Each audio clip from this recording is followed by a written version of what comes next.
So, let's see. It is currently on my end in Mountain Standard Time, 1:07 p.m. It is the 23rd. It's a Sunday, and for our guests over in the Netherlands, Elmer and Eise, it's currently like what 10:07 right now. Yeah, indeed. Right. Yeah.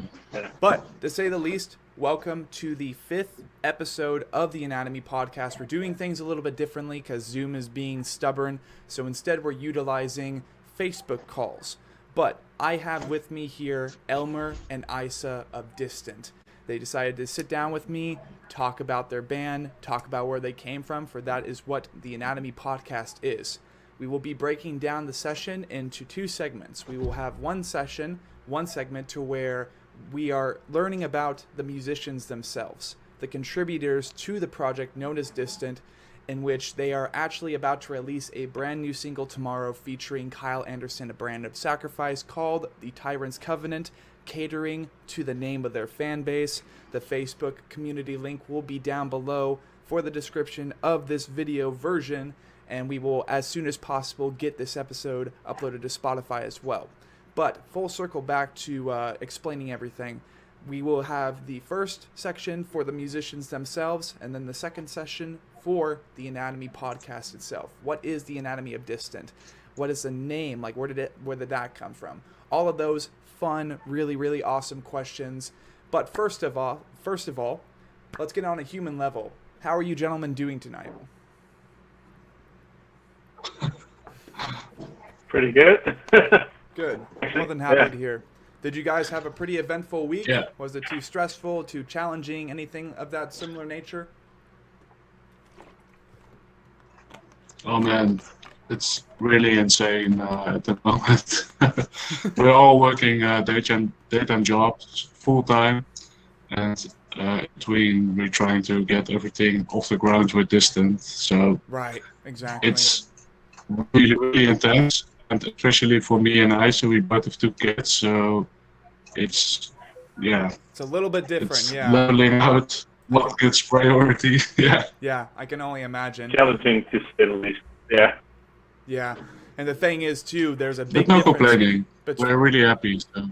Oh yeah, good. That's really what is important, and it's just like funny to think on like they're two very different tiers of life going on right now. You got a 21-year-old who's doing like all this more fun stuff, and then you got you guys who's like parenting and being in a band. Like I can only imagine that's on such a different level, and I can only applaud you for, being able to keep up with everything and not losing your mind, because I think at my age currently I probably would. But to start off the first half of the session, we're learning about you guys, learning about where you came from as musicians. So starting off, whoever wants to go first, basically tell me a bit about yourself, where you come from, and we'll go from there. Yeah, sure. Yeah, I think it's nice for me to start, and then for Eise to fill in. Right. Because I was the original member of Distant from the start, and then Eise joined later. So it's fun to see like how we met and stuff like that, I guess. Right. So Distant we started 2014. Basically, me and the guitarist Nuri were in another band before this. Was the band split. We decided to start something new. Didn't really work out. Then we got asked by a few local guys who is now also our other third guitarist, Vladimir. Oh. Okay. And we decided to jam together. That's how we met as a group. And we had some small touring experience from our other bands. Right. So with Distant, we right away wanted to start it off nicely, record a couple things, and really focus on going abroad and playing shows in other countries. Right. And that's how we started rolling, and that's also where eventually Eise came into play because he was joining first first we were touring with or playing shows with his other band, and then he eventually joined as a roadie, and so maybe Eise can talk more about that. Right, for sure. Take it away, Isa. Yeah. So I played in a local band, like where I lived, and we played as opener for a distant show, like when they toured with Osaya. Okay. And that's basically where we met. And I think it was like a few months after they were looking for a roadie and driver. Yeah. So I already went as a roadie on a tour with another Dutch band, and I think Elmer asked me for it, so we ended up on that tour together, and I think things started off from there. Like I first started off as a driver and roadie, and then like got a little bit caught up in the process and started helping out with riding on Tyrantophobia and stuff, like doing all kinds of background stuff like GPs and all that kind of stuff. Yeah. And then filled in for a couple of tours for Elmer. And basically, I think, when was it? I think right after a year or so, I joined as a full-time member, basically. So Nice. Hell yeah. And I mean, to say the least, very, very similar to projects like Angel Maker. The music itself can only become more complex when you have, 3 guitarists, 1 bassist, 1 drummer, and then like 1 just vocal guy. If y'all grabbed another 2, you might as well be Slipknot with like how many guys you have in the band, you know what I mean? But that's really what helps music become more complex and more entertaining, is when you're able to acquire so many people who can resonate on an intense enough level to just pump out records, pump out EPs, pump out songs. That's really what's important. And one thing among many, the anatomy of a band, I would dare say, is the unity, the resonance, the heartbeat, like how everything just kind of flows together like the many blood vessels, the heartbeat and all that other stuff. And that's what the lineup is. That's what the number of people is. It helps this vessel called the band project, the band, whatever you want to call it. It helps it move forward. It helps it sustain itself. It helps it progress and survive. And that is the heartbeat. That's exactly what the heartbeat is. So I do appreciate you guys letting me know about that and kind of like filling me in rather early on as far as like how Eise became a part of the project and like just how everything came together. But kind of jumping back down the ladder to a more human level, I guess tell me where you guys are from. Tell me a little bit about where you came from musically. Whether that be specific records, specific people, a numerous number of bands. Basically, tell me how you got into music and what was the most important thing as a musician for you to learn growing up as you kind of became more of a musician over time. Elmer, you want to start again? Oh, yeah, sure. Yeah, I guess early on it was for me going to shows and then seeing bands on the stage, like classical or death metal, really old school death metal bands. That's where I started out. And then I'm an old dude, I'm 30 years old. So I was there with when the first hype of Deathcore started. Yeah.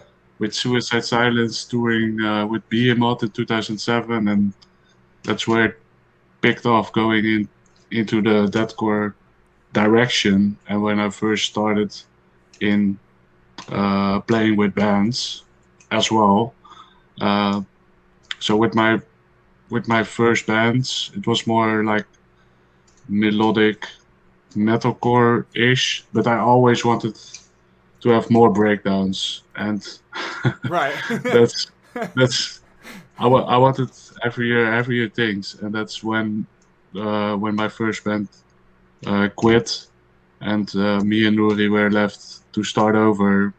We really wanted to push it towards a more deathcore direction and go for really heavy kind of chugging music, Yeah.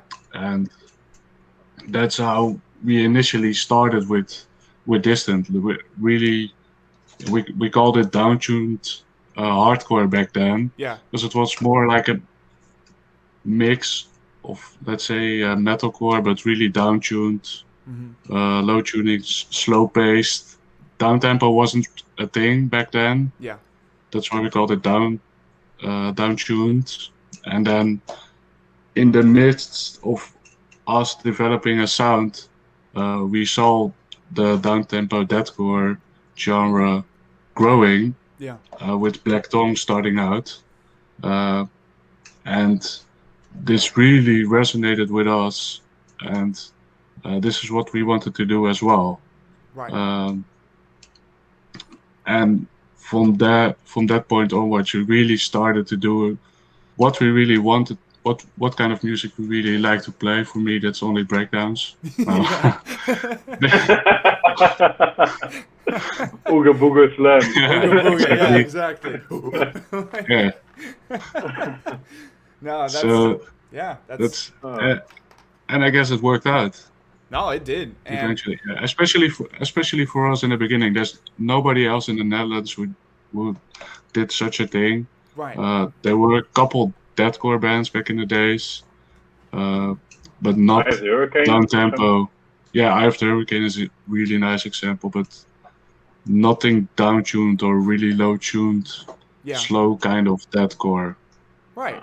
And I mean, to say the least, I think it is very, very, very safe to guarantee, from both opinion and fact, that on the massive lineup up to this point, that Unique Leader Records, beholds, Distant is definitely one of the beefiest bands on the record label. You got you guys, you got Bound in Fear.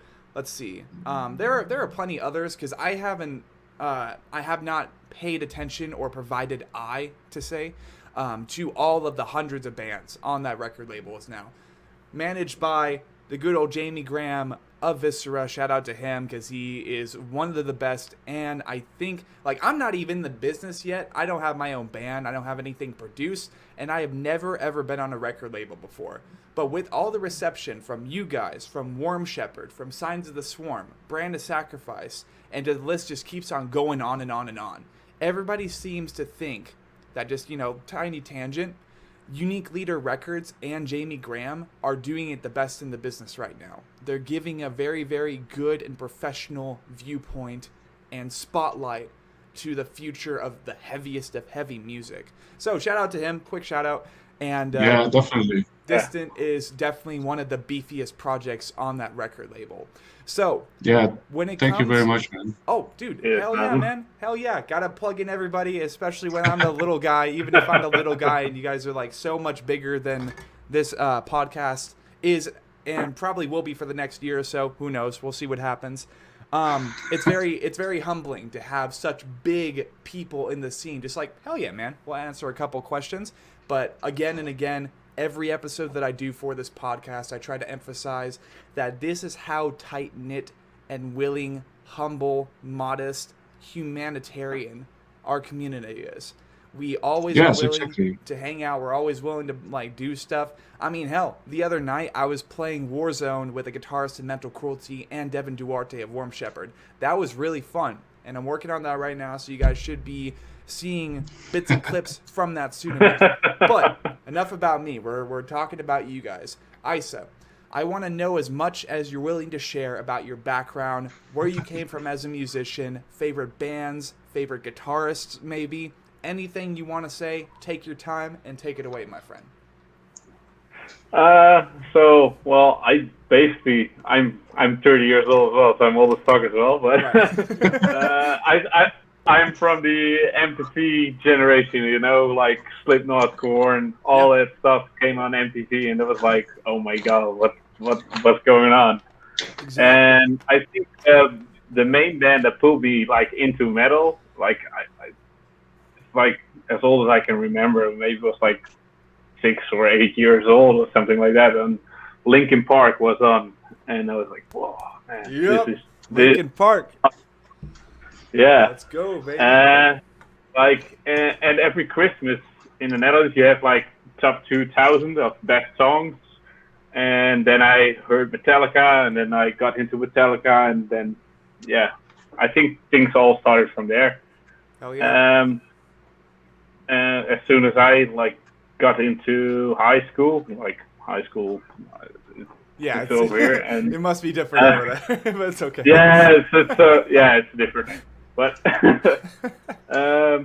I think, well, I had those, those Discmans you could put in your pocket, like you had big size Walkmans. pockets. Yeah, those Walkmans, man. And I wish I had one of those. I just bought CDs like every week, new CDs in and going. New cassettes. Go with the cassettes. Yeah, and like Elmer said, it's like the Suicide Silence and I was in the beginning. I was a bit more of a hardcore and metalcore guy. Yeah. Like old school Niera, Unearth, all that stuff. Right. And Trivium. But as soon as I started to go heavier, Yeah. and then heavier, like building it up somehow, and then I started playing guitar when I was 12. No, I think it was 13 or something, because I watched those circuits and wanted to play those riffs. Yeah. And I started on a shitty Epiphone, like a big ass Explorer, like with a pointy stuff. Yeah, I thought it was cool because James Hetfield played like an Explorer. Oh, right. Okay. Oh yeah. I gotta have that one. Yeah, guilty pleasure, man, and that's completely okay. Yeah. That's the spark. That's the Yeah, spark. yeah, exactly. And then I had a lot of like friends in high school that played instruments, so we kind of jammed around. I never had a serious band until I was like maybe 18 or 19, and I played in that band for a couple of years. That's the band I opened up for the Distant show, Right. and that was more like deathcore-ish because it had more like Die Artist Murder influences and stuff. At least we tried, but Right. Yeah. It doesn't hurt to try, man. it wasn't as heavy as that. It was total shit in hindsight. But, Right. but, Right. oh well, you got to start from somewhere, Exactly. and then I think like I started playing on 6 strings, then moved to 7. Now I got an 8. And I played ESP for a long time. Mm-hmm. I played like all kinds of different brands. I played Schecter, Right. Ibanez, everything. And then a couple of years ago, I found out custom luthier from the Netherlands, like Koen van der Meij. And I was like, oh my god, he built such amazing guitars, and I had like a vision of my dream guitar, and I always wanted a custom because I know Mendel from back in the day, and when he started playing for Aborted, and he had a custom Carillion guitar, but I wanted one from Koen because he's Dutch, and I liked his designs. I like Carillion, no offense, but it's amazing what he makes. But I wanted one from Koen, and then I got one built to bring the heavy slams. Yeah. All the basically. So yeah, and like I told you, we already talked about how I got to join Distant from there. Yeah. So I think musically, like Elmer said, we just want to bring you the beef, the beef, the heaviest and gnarly stuff. Yeah, the freaking triple stack Angus, Yeah. freaking buffalo beef, just beef. That's what Yeah, we're about. But They should think we'll just bring you to breakdown 20 BPM slower, and you're like, put on the gnarly face, the stink face. oof. Yeah. So everybody's like, oof. Yeah, I mean, hell yeah. And that's really what it's about. But not only that, but thank goodness we have one of the contributors to what is going to be the Rise of Tyrantophobia, which along with the June 11th pre-orders for their new album, Aeons of Oblivion, which I'm super hyped for, 19 tracks, all just like this hype, like this mega hype. I think it's one of the best marketing strategies alongside how Brand of Sacrifice advertised Lifeblood. You guys are more than aware of their work and like how they just like boom exploded. And it's because they had a very, very colorful merch spread. They were making references to like comic books and video games and stuff. But not only that, but they literally wrote an album with narrative continuity contributing to Berserk, in which the creator, he passed away, I think, like 3 days ago now? Yeah, exactly. Yeah, he did, yeah. I did not keep track of his name, to say the least, and I do apologize, but to say the least, rest in peace. You were a great contributor to what is going to be one of the biggest bands in our scene. We thank you so much to that gentleman. Really, really creative. Speaking for Distant, we have the Rise of Tyrantophobia, which is going to be literally a book of narrative continuity that was pulled, plucked, and peeled away from the lyrical content of the discography from Tyrantophobia, the full-length album, up to now. The hype is real. The excitement is real. Now, Elmer, definitely want to ask you this because it was you and Alan who made the book. I guess, what was the most intriguing and stimulating part of piecing together what has become the book, The Rise of Tyrantophobia? Take all the time you need to answer that question, because I'm sure there's a lot, and that's what we're here for. So, yeah, for sure. No, yeah, it's a very complex answer, obviously. Yeah, right from the start when Alan joined us, we really wanted to push this band hard to a next level, and Alan, he's such a fucking awesome, talented musician. He's a good songwriter, but we were just missing out on the whole concept of what the lyrics are about. Because he obviously had a really nice vision for this, but it wasn't on paper yet.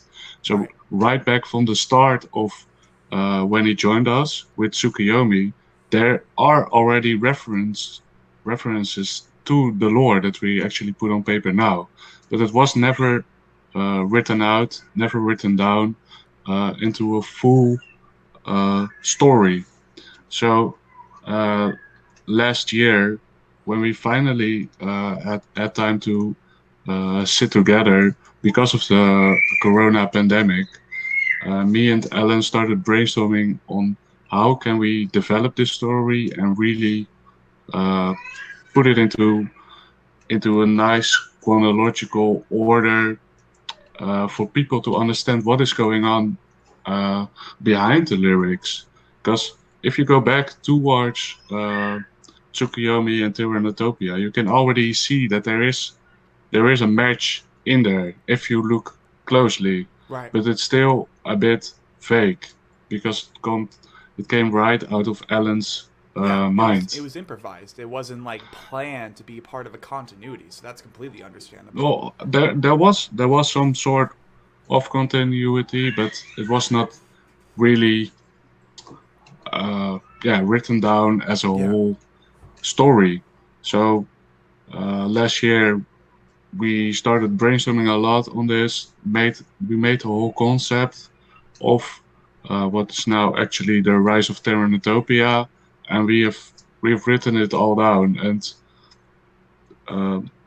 now, if you look back on it, it's a really nice story. Maybe sort of a mystical novel. I don't know. Maybe compare it to Lord of the Rings, but not. Sorry if there was any pressure on you for that. Just like exactly. It's like something. Imagine like taking Lord of the Rings Yeah. where there's a whole continuation of a story, and then the lyrics are only one snapshot of those Right. those pieces. Yeah.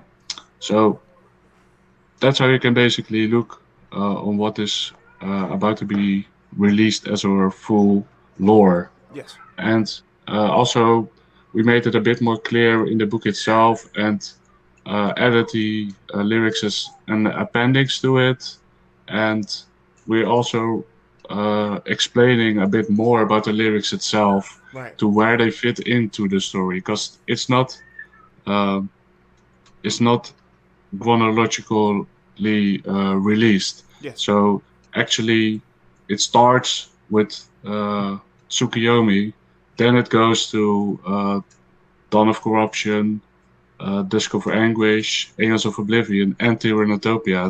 It's in a other order, and then Right. still the songs are sometimes mixed as well into the story. Right. But it all fits into one universe, basically. Yeah. And I think, honestly, that is one of the coolest things that has happened in this music scene. In the future, I am definitely planning to do something similar to this as well. And therefore, right here and now, I'm going to disclaim that it is original, like an idea produced by me. Hands down, projects like Lifeblood by Brand of Sacrifice and The Rise of Tyrantophobia by Distant are going to be the contributors to what I'm wanting to do in the future. But what's really cool is that people seem to enjoy it. And see, not people just like per se seem to want to buy into it so quickly, and that's the only reason I'm wanting to do it. But people seem to love it nonetheless. And I think that's really cool that you guys decided to make the first step in kind of writing a book based on the lyrics in your songs. Like, that's never been done before. I think the closest thing to that as far as lyrical depth would be Silent Planet, if you guys are familiar with that band. It's a California band, and their lyricist has some of the most complex lyrics I think I've ever seen. And what's really cool is almost every single stanza, every line from each individual one of their songs, it is in reference to a philosopher or a major idea, a book, an event in history. It's crazy. It's absolutely, it's just mind-blowing. But kind of going full circle, like trying to prevent as many tangents as possible on my end. I do appreciate you sharing that with me, Elmer. And kind of like taking it one step back before we really just go full force, just boom, bada bang, into Distant, learning about and taking apart Distant, the band itself. I want to ask a question from a vocalist to guitarist. Getting into the music business and stuff like that, and contributing all that you guys have to equipment and stuff, I guess, is it more stressful and more like it takes a lot of resources to accomplish and acquire all the gear that you guys have?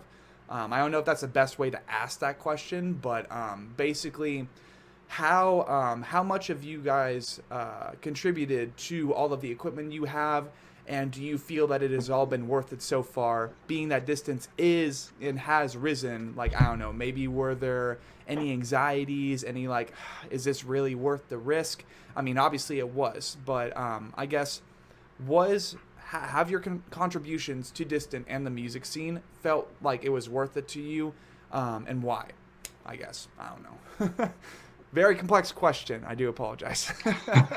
Very much improvised. But I must give a tactical answer because maybe my wife will listen. No. Well, investing in a band, yeah.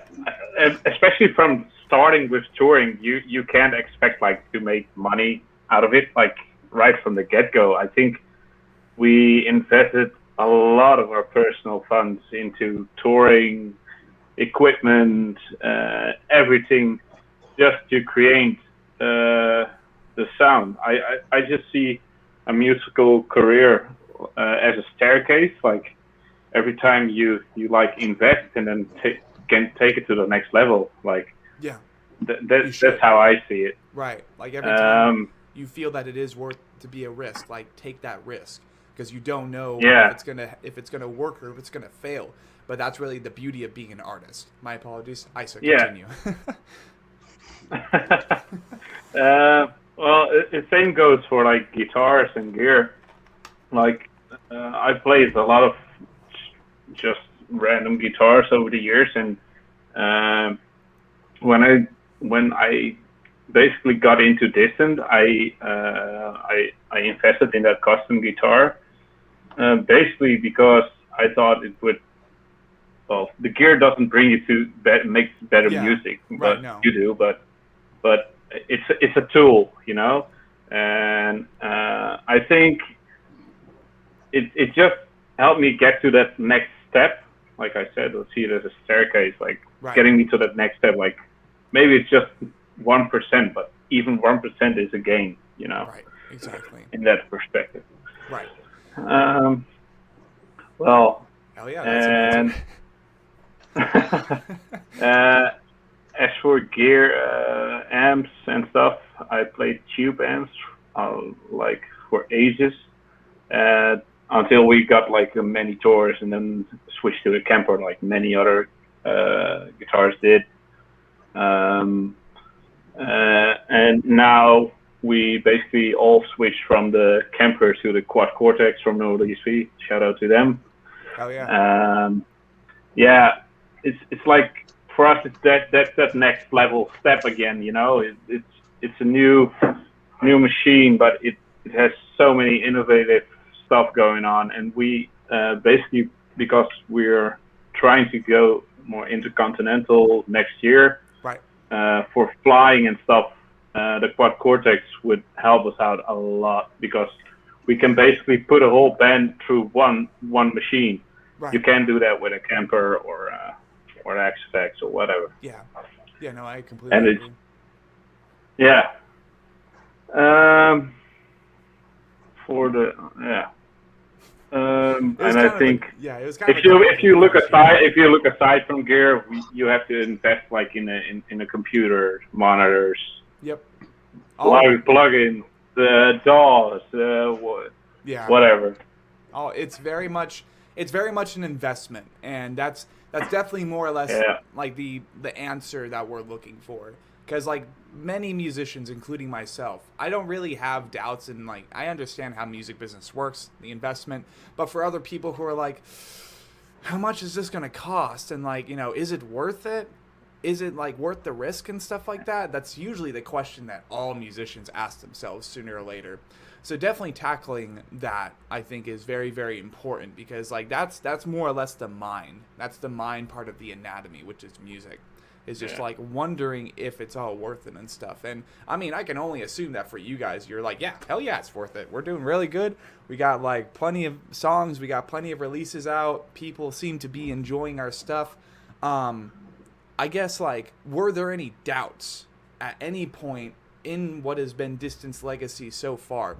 Have there been any doubts along the way that you guys were about to like plummet, or like, I don't know, I guess? No. Well, there are always doubts, because you cannot grow bigger if you don't take risks. So continuously you have to take risks, and especially with gear and with finances, this is really an issue. And I think this is, for a lot of starting bands, this is a great issue, of course, because you need to have some entry type level gear initially to start out as a band. So really right from the start, Vladimir, for example, was in the band. I guess he was 16 back then, or 17, maybe younger, I don't know. He didn't have any money, he was at school. We said, okay, if we're gonna start this band, we're gonna start touring, you need to have an amp. Yeah. And he basically didn't have the money for it, so we kicked him out. So, and then it happens, man. Yeah, it happens. Then he started joining other bands. We were still talking with him. He was still helping us out behind the scenes, but he was not in a band. He showed that he was worth being a touring musician with other bands, and then got the money for amps and gear, and then eventually joined again. But of course, this is like the first steps of being a band, with taking risk. And especially at the beginning, there's such a low income from the band's perspective, and there's all personal investments. And really, for young people, this can be a big issue. Yes. especially with touring, you have to rent a van, you have to sleep at places. There's so many costs, so many things that go wrong that cost you money, that will make you be pissed off at other people and makes you want to quit the band, for example. But uh, it gets easier Yes. because you learn to handle with these type of things. And Inconveniences, yeah. still, at the level that we are at now, there is always a financial struggle to see how you're going to spend your money, because you can only spend it once on certain type of stuff. So you have to decide what you're going to invest in. But luckily, uh, with the age, uh, you can grow towards this and know what kind of risks you can take. So Exactly. the risks are still big, but it's easier to make a decision towards this. Right. And for Yeah, and us, for example, now we're at the point that Europe is basically too small for us, and we want to start going in other regions of the world. So now we have to take a risk analysis, like how much is this gonna cost us? How much is this gonna cost us when everything goes wrong, even Yeah. on this tour? Yeah. Will we be personally bankrupt? Yeah. Is there a backup? What's gonna happen if this happens? So if you take this risk analysis from the start, basically you're prepared for the worst, or you are, at least you know, in case things go wrong, you know what's gonna happen. Exactly. Yeah, we put that risk analysis like in everything we do, like every investment you do, every tour we do. Like we always like take the pros to the cons and then just level it out, and then it's like, yeah, we can or we can do it. Like, Yeah, exactly. if it's, yeah. Yes, exactly, and definitely it's the thing that you said earlier in this podcast. Don't be afraid to talk with other people. That's the really most important single thing that there is out there. Don't be afraid to hit up bigger bands. Everybody can contact us, send us a message. If you want to know something like how can I sort this and that, send us a message. Don't be afraid. Yeah. If we don't Yeah, answer, man. then we probably don't have time that day, but we will definitely answer the next day. Yeah. Right. Exactly. Either it's a short or a long answer. I cannot say Yes. something about that, but we will definitely help you out. Right. And Yeah, man. that's also what worked out for us. We're still asking a lot of other bands, no matter how big or small, if we know that they had some experience with something, then we can ask them, like, how would you handle this? Right. Exactly. Yeah, And- we still learn from other people, and that's the only way like you can learn. Like as a band, I think like you can either learn from your own experience, but then it's like a bigger risk. So don't be like Elmer said, don't be afraid to ask. Like we learned a lot from Osai, like all the bands that were like big in our eyes, like oh my god, or Ingested, like Jason. Yeah. When we toured with them, we talked a lot with them, and same goes for Signs of the Storm, like and Ingested themselves. Like, how did it go for you as a UK band going to abroad to the States? Like, what did you need to figure out? What do we need to pay attention to when we want to go abroad? Exactly. All those kind of things, and you can't know that stuff. Like, you can't. And you can and it's yeah. So yeah, don't be afraid to ask other people. Like Elmer said, if people want to ask us stuff about touring, gear, advice, whatever, just send a slide in our DMs. Exactly. Yeah. Exactly. Yeah. And I think the best way I can describe this, and not like I have any experience with music business. Again, like I am a developing musician. I'm planning on maybe producing a couple singles this year with my project. That'll be later.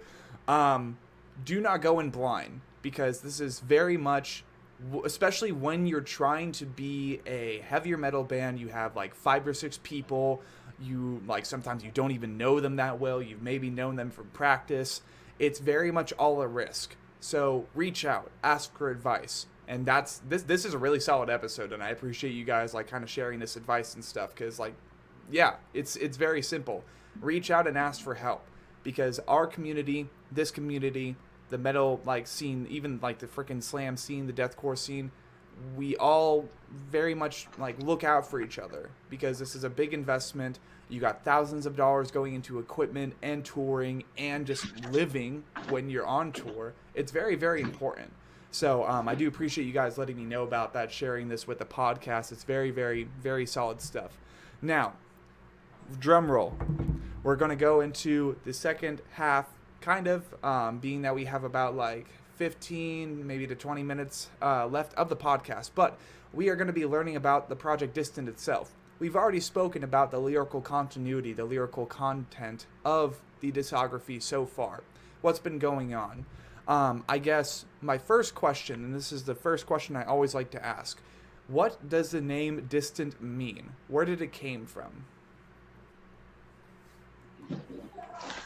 Yeah. I think that was right.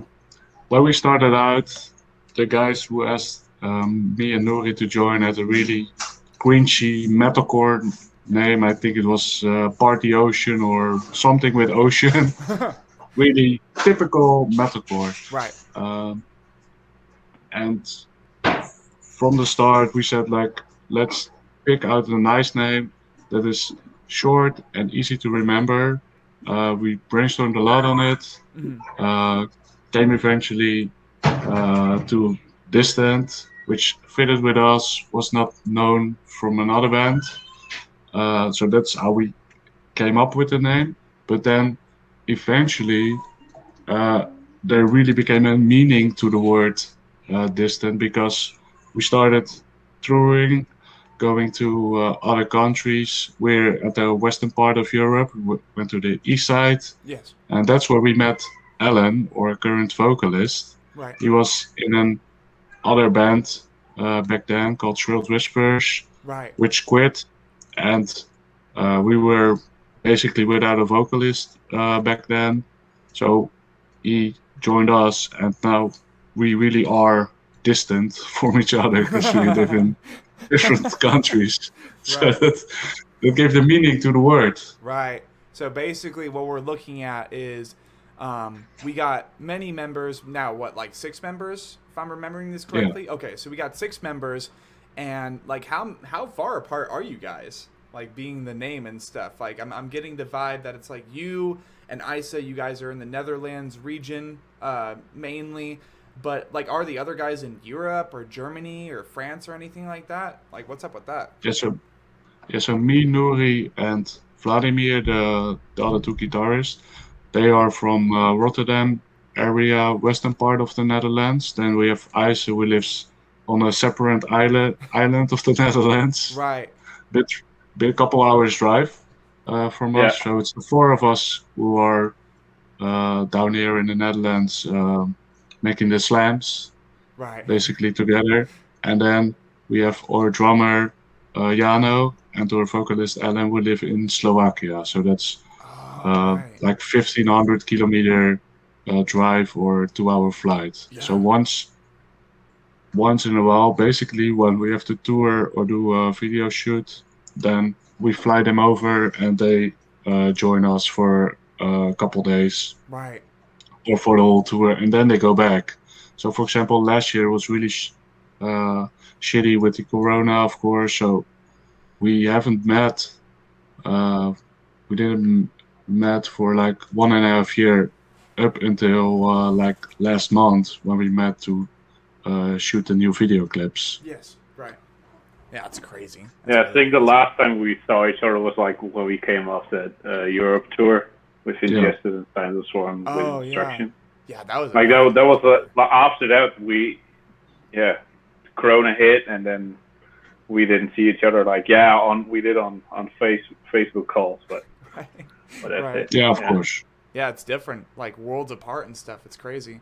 To say the least. Let's see, to kind of wrap up, and like I know this is going to take quite enough time for both of you guys to share your stories, But basically, I want to know about the best touring experiences and the worst that you guys have both had. If you've had different ones, like with different bands before Distant, and you're willing to share those too, like by all means, unleash it upon us. But whoever wants to start first, worst and best touring experiences with Distant or with other bands. Go.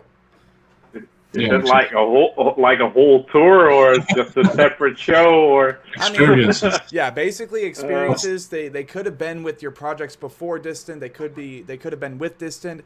Any of the tours, like the highlights, the worst or the best highlights of said tours. Like there's so many you guys can pick. So like no pressure, take your time, but whenever you want to, take it away.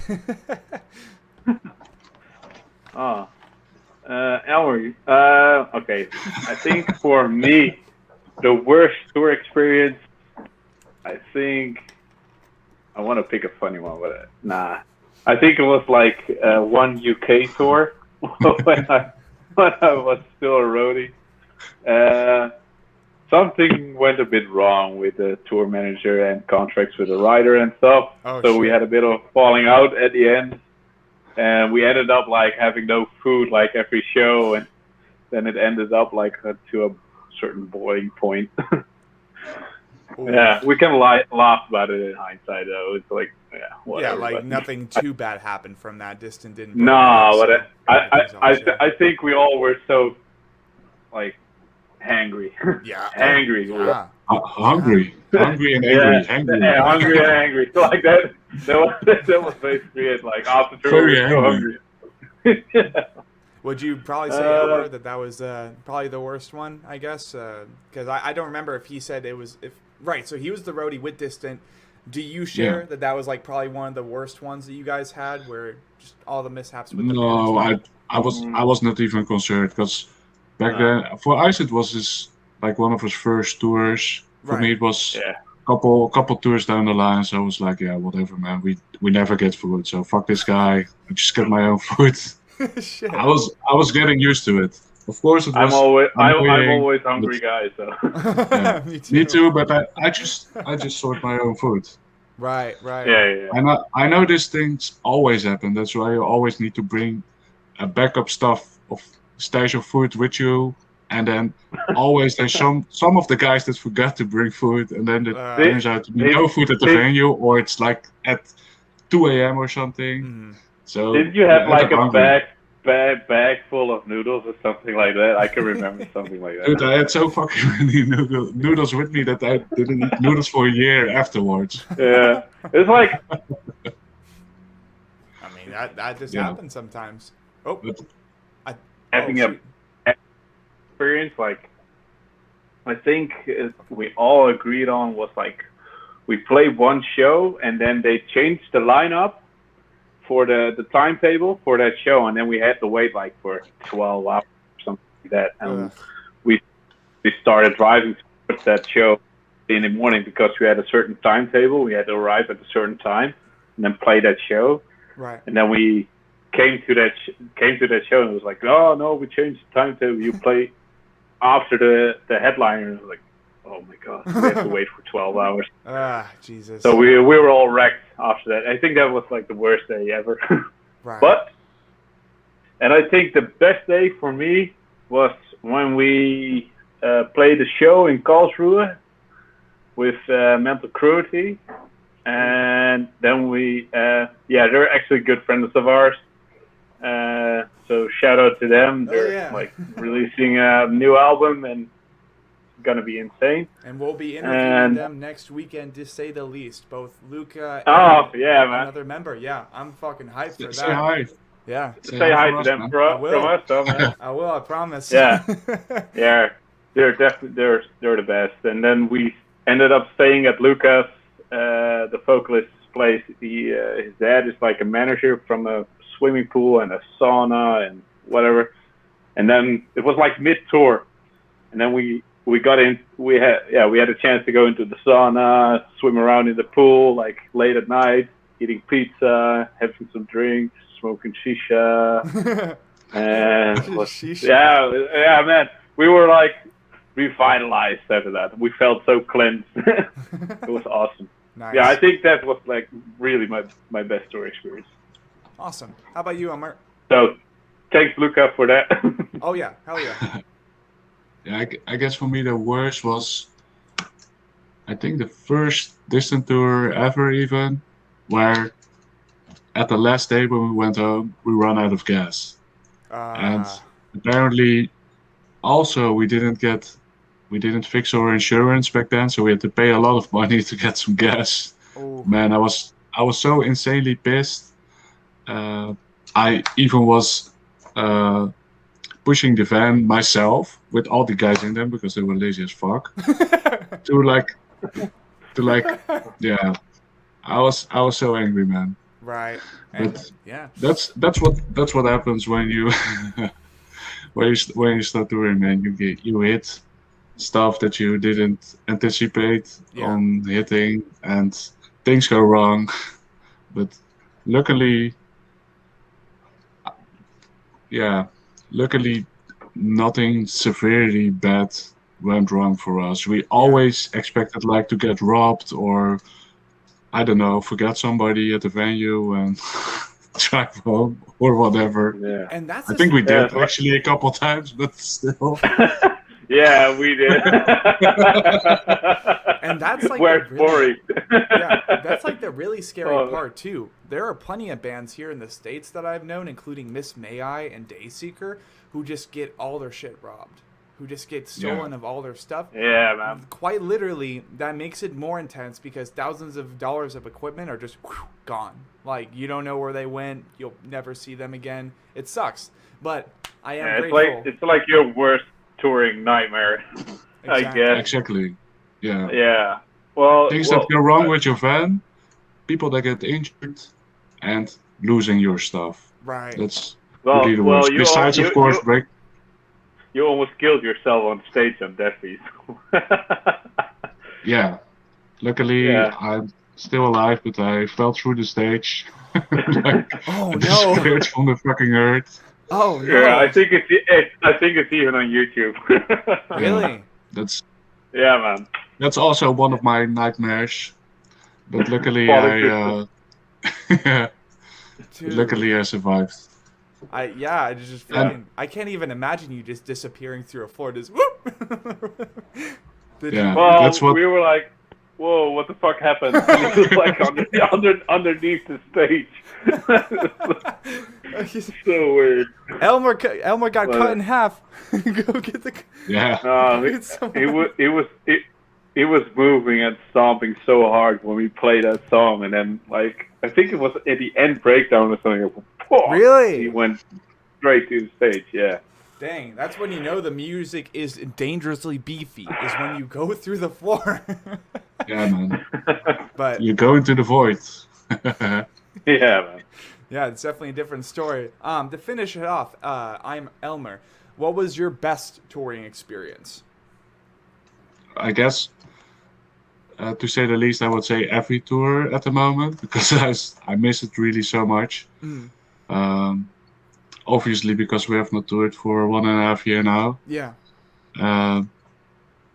But still, I think a lot of the early shows have been so crazy when we first went to, for example, Prague or Bratislava and played for people from Eastern Europe. We would drive a couple hours to see us when we were nobody here in the Netherlands. Nobody showed up at the shows, and then you drive a couple thousand kilometers, and there's people like really hyping you up. Right. Give so much energy, and it's such a good feeling, and that's really what kept me going a lot, to keep the guys going as well. Just to know that there are people out there who really care, who really can vibrate with you and resonate on this music. Yeah, hell yeah, man.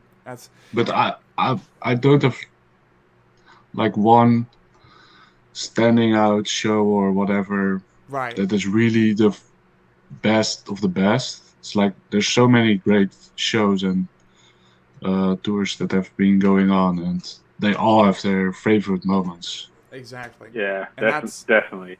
That's a really good answer. But to say the least, I do appreciate you gentlemen both for sitting down and talking with me. I know it's late over where you are. I'm sure you've had a busy week, so be sure to get some rest, like relax, breathe. And I do appreciate you guys putting in the time to join me on my Anatomy podcast. This was Elmer and Eise of Distant on the 5th episode of the Anatomy podcast, hosted by moi. I have 2 YouTube channels. Links will be down below, all that fun stuff. But you gentlemen, be sure to have an awesome day. Thank you very much. Thank you. Of course. Later, guys. See you.